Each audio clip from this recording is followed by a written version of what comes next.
Hi, I'm Joanne Dicknair, Meemaw, with It's Storytime, Meemaw, an answered prayer for stories that point children to God on the Truth Network for Kids. Your chosen Truth Network podcast is starting in just a few seconds. Enjoy it, share it, but most of all, thank you for listening to the Truth Podcast Network. This is the Truth Network. Coming to you from an entrenched barricade deep in the heart of central North Carolina. Masculine Journey After Hours. A time to go deeper and be more transparent on the topic covered on this week's broadcast. So sit back and join us on this adventure. The Masculine Journey After Hours starts here, now. Welcome to Masculine Journey After Hours, and we are talking about adventures with a father today. Not your father. Well, yes, your father, but the father. Not your earthly dad, which that can be part of the topic we talk about, but it's more adventures with our Heavenly Father that we're talking about. And so the topic was that, the adventures with the Father that are expected and unexpected, and it was pretty much left at that, and everything else was up for interpretation. And so that's what we're kind of getting, kind of like most weeks, interpretation of the topic, and lots of different views of it.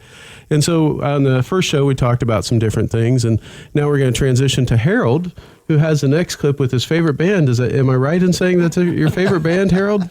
What's your favorite singer in that? No, I'm just kidding.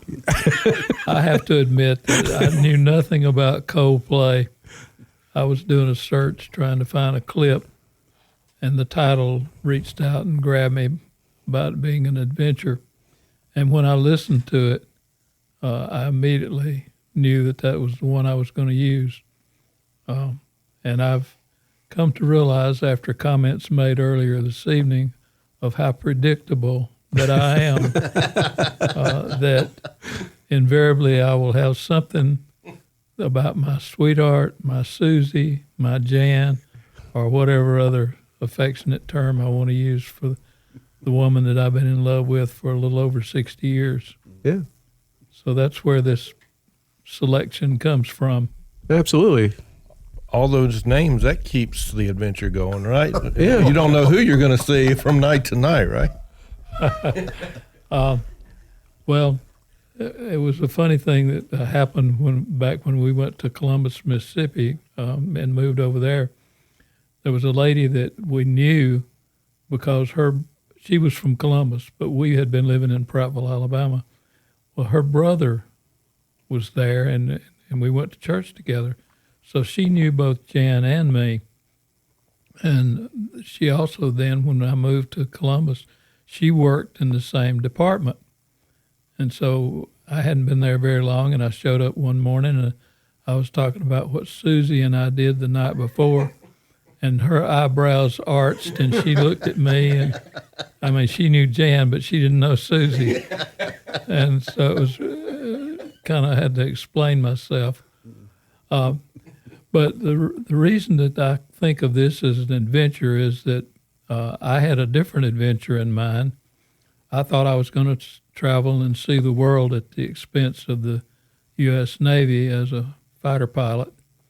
And I had been moving in that direction far enough to take the written exam for AOC.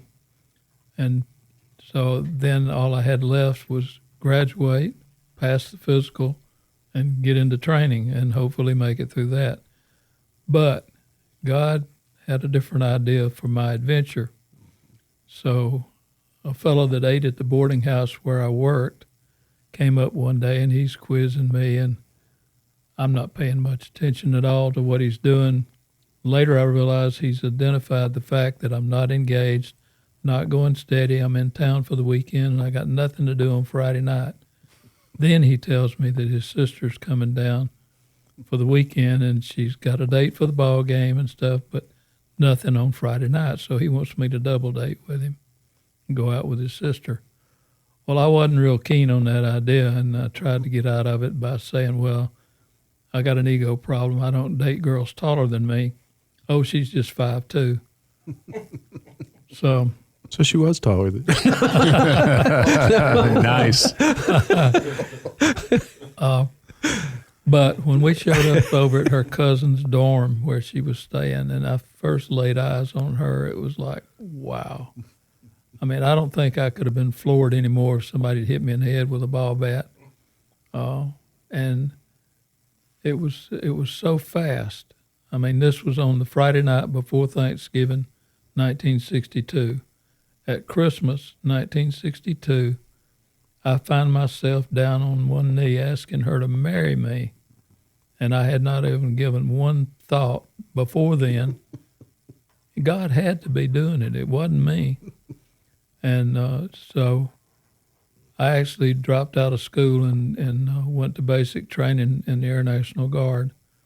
And when I was scared to death of what I was going to do to make a living, because my curriculum was industrial management, which at Auburn at that time was a hybrid of industrial engineering and business. And most of the kind of jobs available just had no appeal to me. And so I was scared to death of my future.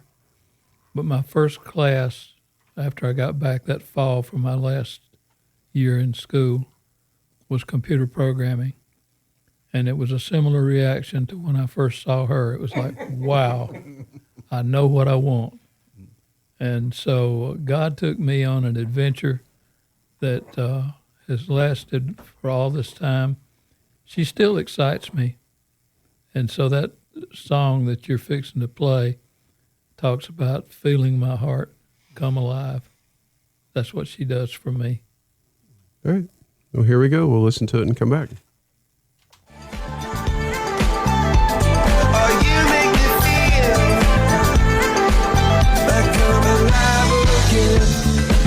Said I can't go on, not in this way. I'm a dream that died by light of day.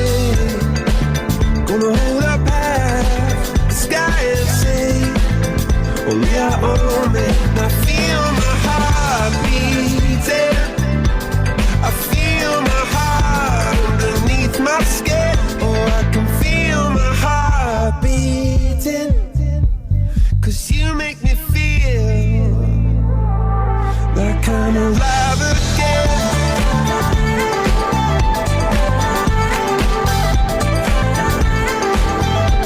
Alive again.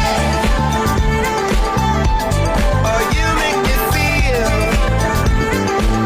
like I'm alive again. I wish everybody could have that. I feel so blessed that the good Lord took me away from an adventure that would have probably ended in a bad way. A lot of guys about my age that got through and were flying over Vietnam got shot down, had horrible time in prison camp or death or both. And I was spared that. I don't feel like I was a cheater. I spent 6 years in the Air National Guard. I didn't have to see combat or anything, but I did have a responsibility. But God took me on a different adventure, and I'm so glad He did. Mm-hmm. Yeah, and I'm sure that your sons are glad because they wouldn't be around. You know, you not went on the adventure with Susie and Jan and the three of you. Just two, but it sounds like three. And the sweetheart. And the sweetheart. Yeah, four. There's four, yeah. He's got nothing now. Kind of like the Trinity. He's married to the Trinity. He's married to the Trinity. There you go. Very biblical. Yeah, there we go. We're running it back to the Bible. Well, Harold, I actually liked the song quite a bit. It was good. I enjoyed it. I enjoyed your take on that. That was good. So thank you for sharing that. Kenny, is there anything you'd like to share with us about Adventures with the Father? Yes? Do we look for... Jeopardy music. Well, we could. But do we look for it? Or do we see it? Each day is an adventure. Because we're not going to go back through this again. Do we really want to glean it for its best? Because I used to just rush through things.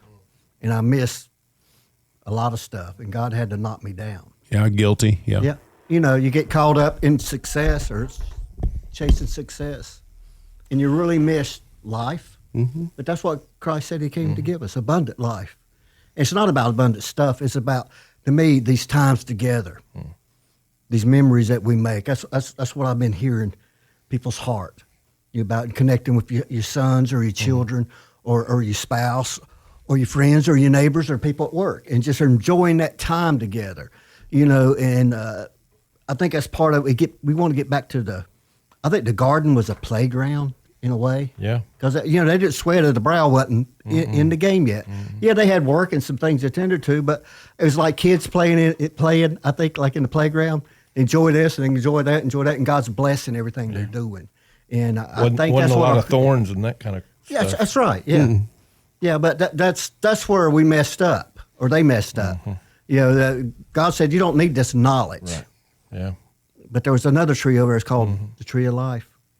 What does Satan get them to chase? Yeah. Knowledge. And he'll get us to chase that same thing, knowledge instead. Really, life, because Christ is the life. He is, to me, is that tree of life that he brings back to us. And we see it again in the Proverbs and Revelation. That's what's really going to fill our hearts. And it's got to be that walk with Christ and other people. Like we was talking about being the best at something. Yeah. Are we best friends with people? Or do we want to be that best neighbor? Do we really want to love God with all our heart, mind, and soul, and love our neighbor as ourselves? And that's the battle of the spirit and the flesh. But that's my adventure every day, is get Kenny out of the way and get Christ. Take the crown off of me and keep it on him, because I like to take that crown and dance around like I am something, but that's that flesh. But that gave me a visual I really didn't want to see. Wait to boot camp. Okay, wait. Yeah, I think Burger King Steakhouse. Yeah, we can do that. Okay. We can do that. Yeah. Right. You said something that made me think. I like to think. That I'm pretty critical of Adam, but how many times have I taken the bite off of the tree of knowledge instead of looking for life? Yep. I've done that same mistake so many times. Yes, we have. And I would have made it in the garden 99.9.9.9.9%. Well, you knew that was going to happen. Yeah, I would have. If he hadn't have done it, I would have. Yeah. It would have been. I do. I'd have got in front of Andy and Eve instead of Adam I'm and older Eve. than you. I'd got in front of you. Yeah. You're older. Be Kenny and Eve. Yep. Yeah. Well, what I heard Kenny say there too, and I was thinking the same thing earlier. It comes from Rodney's clip on the first show from the Great Outdoors, is when you're experiencing adventure, you're present. That's my word from the year, but it comes into so much. You can't have relation without being present. And so much of our stuff is activity and this and that. And part of your adventure are those activities. I'll explain some of mine, but it means nothing without relation tied to it and being present with that instead of being on your phone or whatever. I went camping, and I really had to constrain myself from going to those other things, and I just wanted to be present with nature, and it was life-giving. Mm-hmm. Yeah, it's amazing when you leave your phone in the other room and don't do anything with it for a while. Yeah. What all you can get done and how much you can stay engaged in things and how big of a distraction it really can be. But sometimes when it's away from you like that, you're doing all that, but then you realize it's not there, and then you get fidgety. Well, I need to go check it. It's like it's today's addiction. It is. It's a phone addiction. Yeah. Yeah, just haven't been identified with it yet. We keep feeding our mind with stuff. Yeah. And it is a distraction. It'll take us away from the moments if we're not careful. That's one thing I love about my grandkids. They make me slow down and enjoy the little rocks and the flowers and all the beauty that God's put all around us if we just slow down and look at it. They're exploring and venturing through fresh eyes. We walk right past it. We need that childlike wonder back in our lives. Yeah. It's kind of like spending the day with Robbie, except he can tell you the Hebrew word for it and a couple other things in addition. But Robbie has very much sees those things. Yes. He talks to us about it sometimes on the air, but off the air, just like the different flowers and things. Being very observant. Very observant with that. Yeah. Well, Andy, it kind of gets to your clip now, so if you want to tell us about that. Okay. Now, Art, you're coming up soon for your adventure story, so be prepared. But Andy, you're up next. So this is a movie that's kind of hard to explain, and I'll do my best, and I'll ask my team to keep me honest and help me out with the story. But it comes from Field of Dreams, and Ray is this corn farmer in Iowa, and he gets this word we suppose from God that says, if you will build it, he will come. And it's like, huh? And then he gets led into going. His wife's reading about this author, and this author has kind of checked out on life. But they both, Ray and his wife, dream about them going to a Boston Red Sox ball game with this author. So he goes and tracks him down, and they go to this game, and this is what this scene's from. But ultimately what's going on here is Ray's got some wounds. His dad was involved with the Black Sox scandal from way back, and Ray said some hard things to his dad, and then shortly thereafter his dad was killed. So there was a wound there from them being, broken relationship. So they're at this ball game, Terrence Mann, I believe is his name. Yep. And they're at the ball game, and it's just their dialogue. Well, as this voice that Ray heard, he'll hear it again, and it's leading to the next step. And a lot of this is they kind of go on a road trip, and it eventually leads back to Ray and reconciling with his father. But this is part of that road trip, and it's just kind of been something I feel like God's done with me on road trips. So Here we go. So what do you want? I want them to stop looking to me for answers, begging me to speak again, write again, be a leader. I want them to start thinking for themselves, and I want my privacy. No, I meant, what do you want? Oh, dog and a beer. $2. $7. Okay, I understand. You should be entitled to as much privacy as you want, but why stop writing? I haven't published a word in 17 years, and still I have to endure lunatics like you. What do you think would happen if I suddenly came out with a new book that bleed me dry?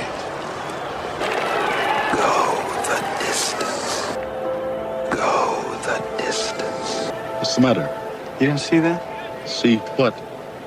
I'm sorry, I guess you didn't have to be here. What? Whenever you want to go, we can go. Fine, let's go. What is it you're not telling me? I've already taken up too much of your time. I wish I had your passion, Ray. Misdirected though it might be, it is still a passion. I used to feel that way about things, but you got another message, didn't you? You think I'm crazy? I already think you're crazy. What did it say? Said the man's done enough. Leave him alone. Moonlight Graham. Saw it! So what? Saw it! New York Giants, 1922. He played one game. He never got to bat. You saw it! What did I see, Ray? Chisholm, Minnesota. Man, we were the only ones who saw it. Did you hear the voice too? It's all right to admit it. It's what told me to find you. Did you hear it? Go the distance. Yes. Do you know what it means? Yes. What? It means we're going to Minnesota to find Moonlight Graham.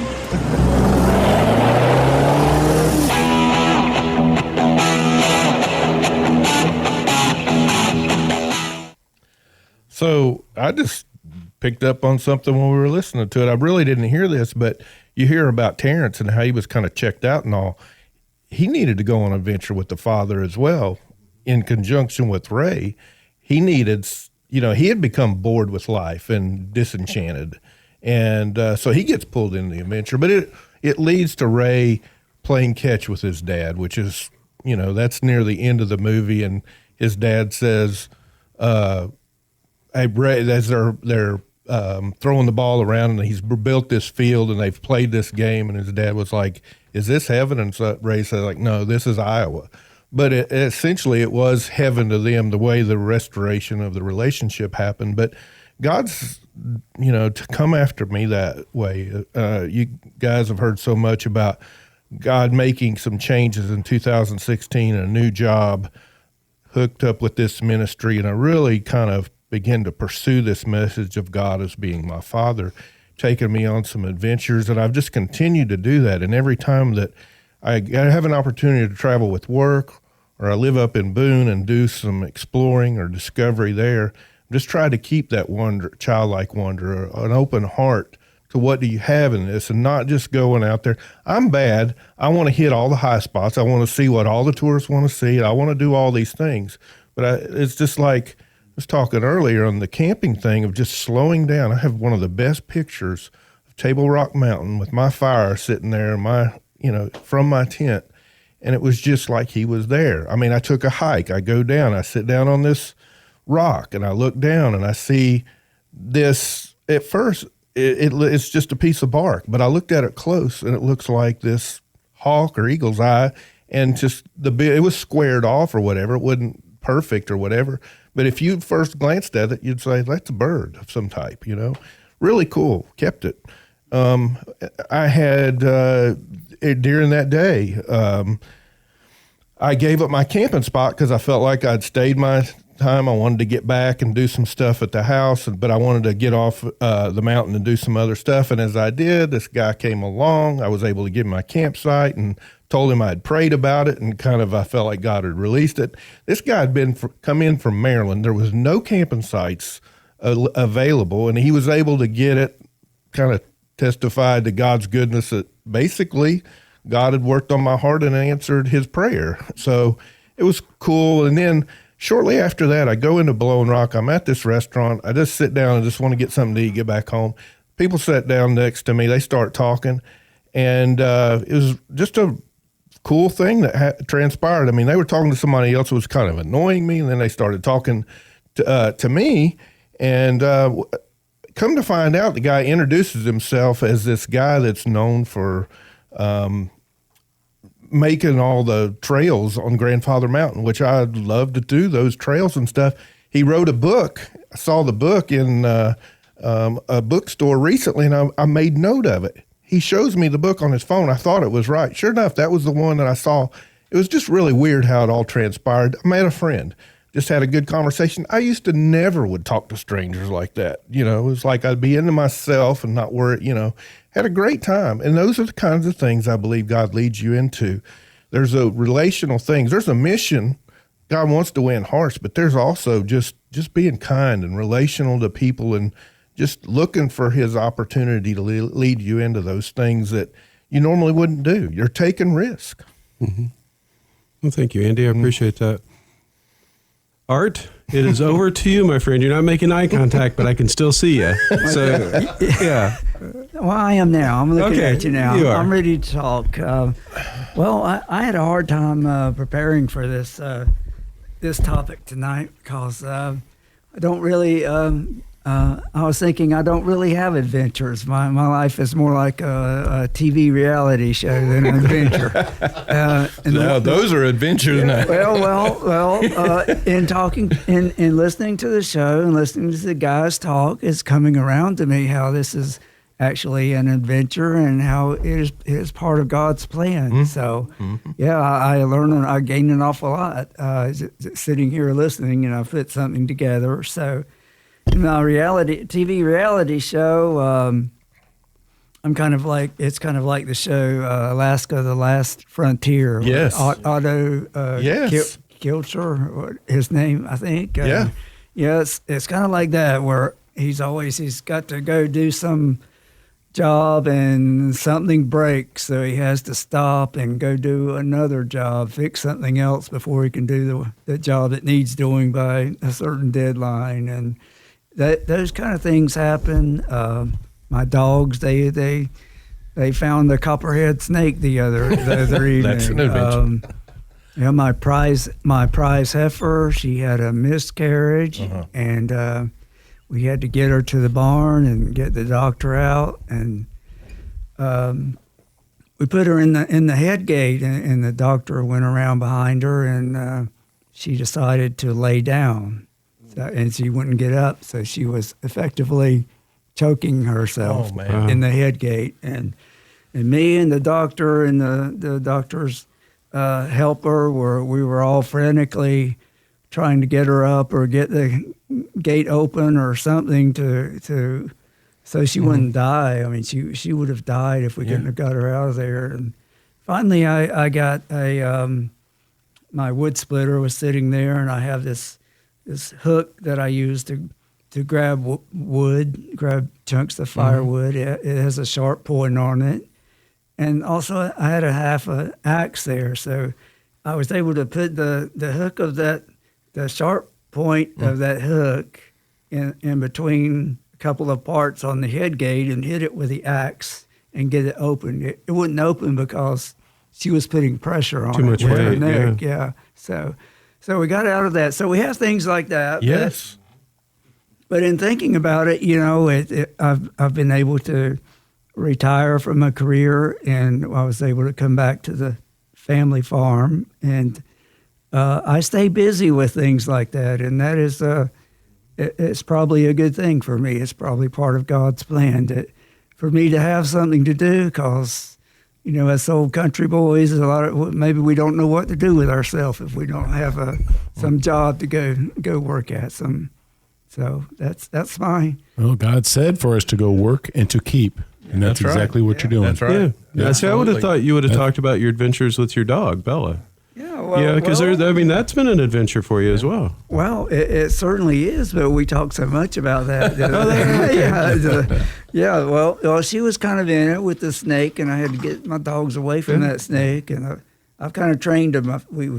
They found black snakes several times, and I've taught them to give the snakes some room and don't try to kill them or anything, and so it worked out. We got away from it. Yeah, finally got around a snake that would kill back. Yeah, exactly. Well, this has been a great topic. Anything else you guys want to share before we kind of wrap up, Kenny? You was talking to me earlier about the old man joke. I said, well, the only one I can think of is how many old men does it take to walk a dog?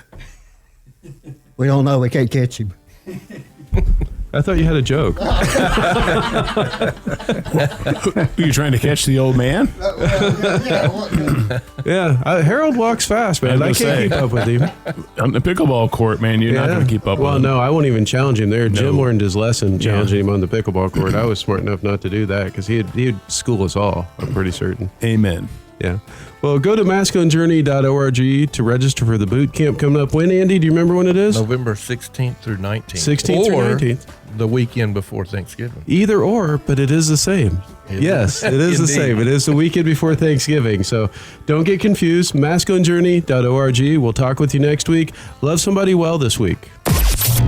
This is the Truth Network.